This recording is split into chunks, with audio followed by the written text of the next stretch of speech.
बिस्मिल्लाहिर्रहमानिर्रहीम। इय्याक नअबुदु व इय्याक नस्तईन। रब्बिश रह ली सदरी व यस्सिर ली अमरी वहलुल उक़दतम मिन लिसानी यफ़क़हू क़ौली। सदक़ल्लाहुल अज़ीम। अस्सलाम वालेकुम। MTL टीवी के साथ मैं हूं MTL। खबरों, तबसरों और तज्जियों के साथ आज हम अपनी गुफ्तगू का आगाज करेंगे। सदर आसिफ ज़रदारी की ज़ेर सदारत सखर में एक इजलास हुआ जिसमें आज ही से कच्चे में ऑपरेशन शुरू करने का फैसला किया। हमारी सबसे बड़ी प्रॉब्लम यही है कि हम जो काम भी करते हैं उजलत में करते हैं। हालांकि ये बहुत पुराना मसला है और आज अगर हम सिंध से ये ऑपरेशन शुरू करवा दिया इन्होंने तो जाहिर है वो इलाका ऐसा है कि वहाँ 3 सूबों की सरहदें मिलती हैं। एक तरफ सिंध है, एक तरफ पंजाब है और एक तरफ बलूचिस्तान। जब एक तरफ से ऑपरेशन शुरू होता है तो वो डाकू, कच्चे के डाकू मूव कर जाते हैं दूसरी तरफ। उसके बाद बलूचिस्तान में होगा, बलूचिस्तान में तो कभी हुआ नहीं लेकिन बहरहाल अगर होगा तो वो पंजाब आ जाएंगे, पंजाब में होगा तो सिंध चले जाएंगे, सिंध में होगा तो पंजाब निकल जाएंगे।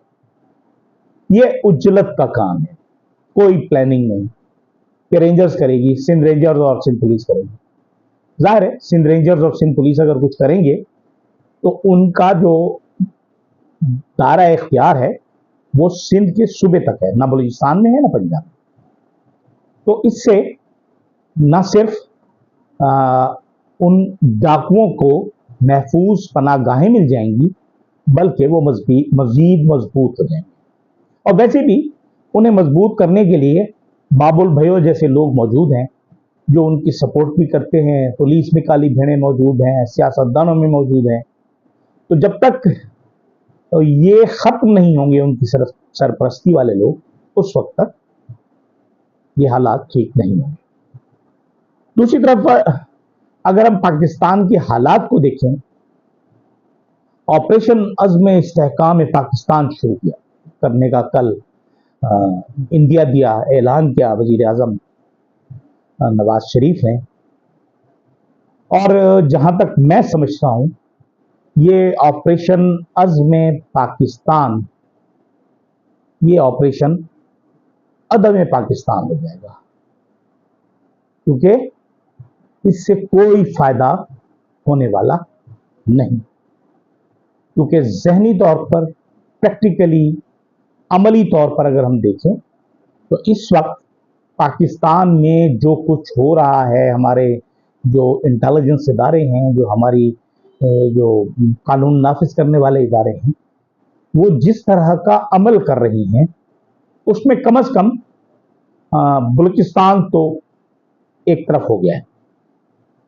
और KPK को ये जो अज़्म इस्तेहकाम पाकिस्तान कॉन्फ्रेंस ऑपरेशन है, इसके जरिए ये इसे धकेल देंगे बाहर। हालांकि सूरत हाल ऐसी होनी चाहिए थी कि अगर आप कोई ऑपरेशन करना चाहते हैं तो पहले अपने पिछले जो ऑपरेशंस आप कर चुके हैं, ज़रबे अज़्ब हो, ज़रबे मोमिन हो, XYZ 20 आपने ऑपरेशंस किए, उनमें आपकी कामयाबी की शरह कितनी थी? कामयाबी की शरह तो बिल्कुल ना होने के बराबर है, क्योंकि दहशतगर्दी बढ़ती चली जा रही है और हमारे फौजी जवानों की, FC के जवानों की शहादतों की तादाद जो है वो बड़ी तेजी से बढ़ती चली जा रही है। मतलब ये है कि कहीं ना कहीं कोई प्रॉब्लम तो है, हर काम लठ लेके नहीं हो सकता। अगर मैं मेरे मुंह में खाक मैं ये कह दूं कि बलूचिस्तान हमारे हाथ से 75% फिसल चुका, क्योंकि हम उस मसले को जो सियासी है उसे सियासी नहीं बनाना चाहते, हम उसे फौजी बनाना चाहते हैं। इसी तरह फौजी ऑपरेशन शुरू करके KPK को भी हम तबाह बर्बाद करना चाहते हैं। और मैं अपने अब 20 प्रोग्रामों में ये कहता रहा हूं, बारहा कहता रहा हूं, बार बार कह रहा हूं, आज फिर कह रहा हूं कि जो पख्तूनों की जो तारीख है, हमारी फौज को ये पढ़ लेनी चाहिए। और पिछले 100 साल में उन्होंने 3 सुपर पावर्स को शिकस्त दी है। हार मानना उनके मिजाज में शामिल नहीं है। बरतानिया को किस तरह उन्होंने शिकस्त दी, सोवियत यूनियन किस तरह सफाए हस्ती से मिटा, और अमेरिका किस तरह जलील और रुस्वा होकर निकला, ये अगर हमारे लोगों की समझ में नहीं आ रहा तो इनका अंजाम भी उसी तरह ही नजर आ रहा है जिस तरह पहले के लोग अपना हाल कर चुके। इसी अज़्म इस्तेहकाम जो सो कॉल्ड ऑपरेशन है, उसके हवाले से आज अली अमीन गंडापुर जो वजीर आला KPK हैं, उन्होंने आज साबिक वजीर आज़म इमरान खान से मुलाकात के बाद अडियाला जेल के बाहर गुफ्तगू किया और उन्होंने कहा ऐसा कोई ऑपरेशन, अज़्म इस्तेहकाम की तो बात हुई थी, किसी ऑपरेशन का जिक्र किसी एथिक्स कमेटी में नहीं हुआ। और वैसे भी हमारे जो पार्लिमानी लीडर्स हैं उनका यह मुतालबा बिल्कुल दुरुस्त है कि पार्लियामेंट से बढ़कर कोई इदारा नहीं।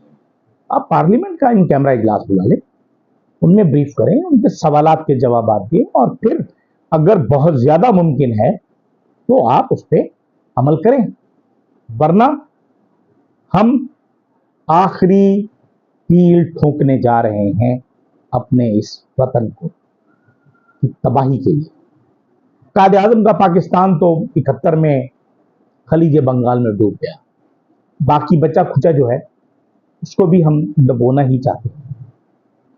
क्योंकि अगर एक तरफ महमूद खान अचकजई ये कहते हैं कि मैं हूं, असफांदियार वली हैं, आप हमें टास्क दें, हम जाते हैं तालिबान से बात करते हैं और इस मसले को हल करते हैं, तो दूसरी तरफ तालिबान के बहुत बड़े हलीफ पाकिस्तान में, जो बहुत बड़ी सियासी हलीफ है हमारे पाकिस्तान में, मौलाना फजलुर रहमान, अगर आज उनकी गुफ्तगू सुनी जाए तो यकीनन वो बहुत से तूफानों का पेशखेमा नजर आता है। ये सोचना हमारे उन इदारों का काम है जो ये सब कुछ करना चाह रहे हैं, कर रहे हैं या करते रहे, क्योंकि वक्त कभी वापस नहीं आता। आप जो कुछ गंवा चुके हैं, जनरल बाजवा का बोया हुआ बीज आज जनरल आसिम काट रहे हैं। उन्होंने भी उसे ठीक करने की, दुरुस्ती की तरफ जाने की कोई कोशिश नहीं, वो भी एक टांग पर खड़े हो गए। क्या जनरल बाजवा खुदा हैं? खुदा थे, खुद तो उनमें इतनी हिम्मत नहीं कि वो पाकिस्तान में रह सकें या पाकिस्तान में आज़ादी से घूम सकें। कुछ शादियों पे भी जाते हैं तो जेब में कुरान मजीद लेके जाते हैं कि कोई मिले तो कुरान पर हाथ रखकर कस्में खाएं और अपने आप को बेगुनाह साबित करें। और जो शख्स इतनी कस्में खाता है, बार बार कस्में खाता है, उसके बारे में हुज़ूर अकरम सल्लल्लाहु अलैहि वसल्लम की हदीस है कि उससे बड़ा झूठा कोई नहीं। आज दो अहम केसेस भी लगे हुए थे। एक तो इस्लामाबाद हाई कोर्ट में इलेक्शन ट्रिब्यूनल के हवाले से था, जिसमें चीफ जस्टिस साहब ने समाअत की और उन्होंने MNA जो हैं अंजुम अकील खान, उनसे वजाहत तलब की कि उन्होंने क्यों कहा कि ये जानिबदार है इलेक्शन ट्रिब्यूनल। वो उसका जवाब न दे सके, वाज़े जवाब न दे सके, जिस पर आज उनके खिलाफ तौहीन अदालत की कार्रवाई शुरू कर। और दूसरी जो सबसे मजेदार बात की हुई कि इलेक्शन कमीशन ने जो इलेक्शन ट्रिब्यूनल तब्दील करने का नोटिफिकेशन किया था, उसे भी आज मुअत्तल कर दिया इस्लामाबाद हाई कोर्ट ने।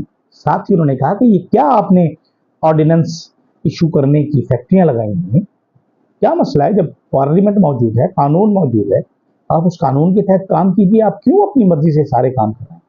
और अगर आपको ये साबित कर देते हैं कि जज बायस्ड है तो उसके खिलाफ भी एक तरीकाकार है और किया जा सकता है काम। लेकिन ऐसे इल्जाम लगा देना कि जज बायस्ड है, ऐसे नहीं हो सकता। आज मखसूस नशिस्तों के हवाले से भी सुप्रीम कोर्ट का फुल कोर्ट था, जिसमें सुप्रीम कोर्ट में आज जजों की जहनी तफरीक जो थी वाज़े नजर आई, तकसीम नजर आई। एक काजी फायज ईसा साहब और दूसरे जस्टिस अतहर मिनल्लाह और ग्रुप।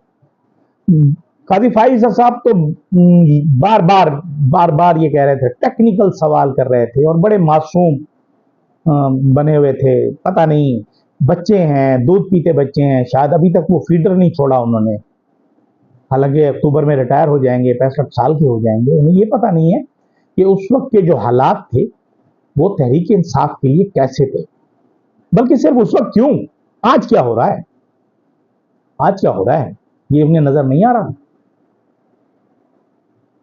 پھر جسٹس اطہر من اللہ نے جو سوالات کیے کہ آپ جو پی ٹی آئی کے وکیل تھے ان سے کہا کہ آپ سچ بولیں. حالانکہ سلمان اکرم راجہ صاحب نے جب ان کے کاغذات نامزدگیوں میں ڈکلیئر کیا گیا تو وہ آزاد امیدوار ہیں، تو انہوں نے پٹیشن فائل کی لاہور ہائی کورٹ میں کہ میرا تعلق پاکستان تحریک انصاف سے ہے، اور یہی ایک پٹیشن پاکستان تحریک انصاف کے اور ان کی پارٹیوں کے کام آئے. اجازت دیجیے، اللہ حافظ.